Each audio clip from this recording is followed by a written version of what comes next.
Welcome back, everybody, and hopefully you're glad to be back for another exciting year here at Power Upper Elementary. I'm here in a new position, no longer a teacher. For the past 11 years, I taught middle school at East, 6th, 7th, and 8th grade, and then last year, had the opportunity to come over to Power and teach 5th grade, and it was very exciting for me. But now, stepping into a new role and ready for some change, and I think that's one of the great things about public education for all of us is we get a fresh start, not only at the end of each school year, but at the beginning of each school year, we get an opportunity to start fresh and find out, or start with new ideas and make things better. Look at things that we did wrong the year before, or things that we could have done that we did well, but maybe do even a little bit better, and also celebrate the successes of things that went extremely well and we're happy with as the year goes, or as the year went on. I'm excited to be here. I'm looking forward to working with all of you. I think many of you know me from dealings or activities that we did last year at the school. My goal this year is to continue some of the positive things that we did, but to work together with you guys to continue to build on those, but also to work towards creating even a better school for our students at Power Upper Elementary. There are 5 key things that I would like to focus on as we move forward here. We'll have an opportunity later to share some of your thoughts as to what we think we can do collaboratively to create a vision for Power Upper Elementary School. I think one of the things that we didn't address last year was the fact that we didn't address or talk about our mission or our vision. And that's one of the things I think we need to clearly establish going forward here at Power Upper Elementary.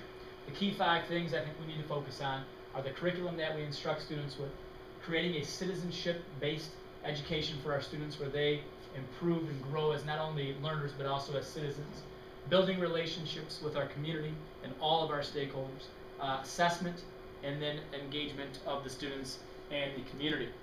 The curriculum, we're pretty blessed in our district and our schools to have department chairs at the school level and also department leaders at the district level, and our building has a pretty good working relationship with our district leaders, and I would like to make sure that as we move forward we continue to keep that positive relationship with them. One of the things that's been successful in the last couple of years that we started to do was more student-led or teacher-led professional development. We saw that last year.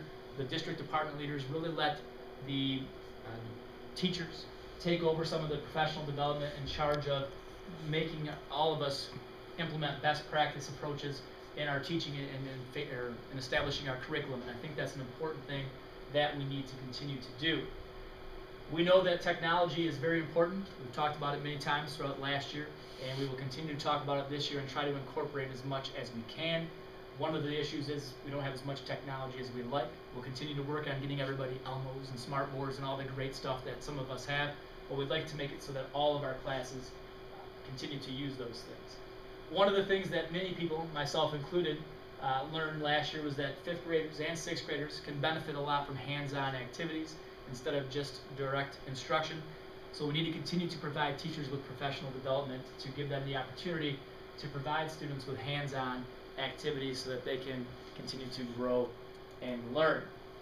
As I mentioned, citizenship is very important to me. I think it's important because if any skill that we teach students that they're going to use the rest of their life, it's their ability to survive in the world that they live in, their ability to get along with classmates, but also other people that they meet and work with.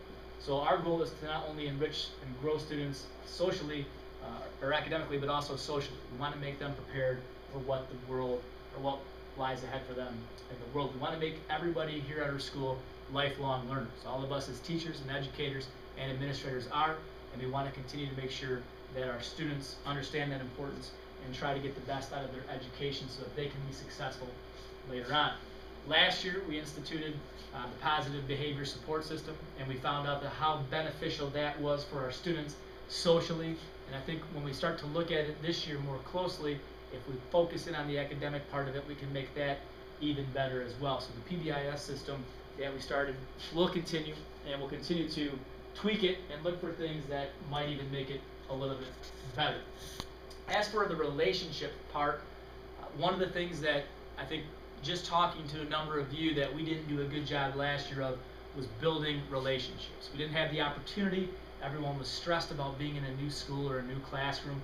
So that's something that we need to focus on this year, is building the relationships amongst the staff.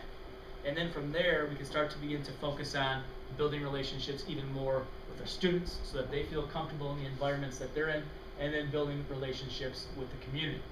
With the students, I think the relationships are going to grow based on that positive behavior support system. We saw a change in the students' behavior, how they interacted with one another, and I think that will be something that continues to grow as we do a better job of rolling out that program as the year begins. Part of the problem we had at the beginning of the year last year was our expectations weren't clearly set for the students and the parents.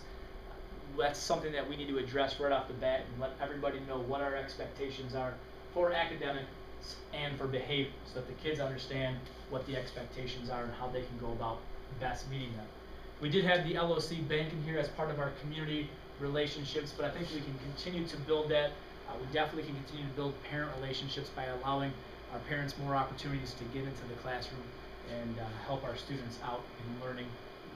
So I think that's another part of our relationship that we can continue to work on. The assessment piece, we know it can be a challenge at times with common assessments. The Fontes and Pinnell is a very time-consuming test approach, but I think when used properly and used to its benefit, we found out that it can help kids and it can help drive our instruction and make things better as our students go ahead and try to continue to improve on their reading scores, but more importantly, their reading abilities and their reading levels, so they can continue to grow as learners. And that's using our assessments basically to drive the instruction. We also need to continue to work on our shared assessments that we have, creating those common assessments, and continue to use those to drive our instruction and make things better for our students. And then it's also important that we find the best way to share those results with our students.